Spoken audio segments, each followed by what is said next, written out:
अस्सलाम वालेकुम। महंगाई बहुत ज़्यादा हो चुकी है। जैसा कि आप देख सकते हैं, गरीब बंदे की पहुंच में 2 टाइम का खाना बहुत मुश्किल हो चुका हुआ है। जहां बिजली के बिल 1500-2000 रुपये आते थे, अब बिजली का बिल 10,000, 8,000, 9,000 आने लग गया है।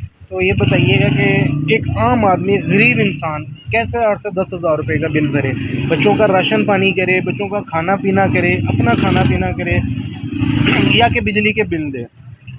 तो हमारी वज़ीर आला से गुजारिश है कि हम पे थोड़ा सा अपना करम करें, हमारे रहम करें, हमारे हाल पे रहम करें, ताकि हम अपनी आवाम को ये रिलीफ दें और हम सुख में आ सकें। जैसा कि आप देख सकते हैं, महंगाई की वजह से आजकल कॉरपोरेशन का भी बहुत ज़ोर है, तो काम शाम है कोई नहीं है आगे, तो लिहाजा हम पे अपना करम करें, रहम करें।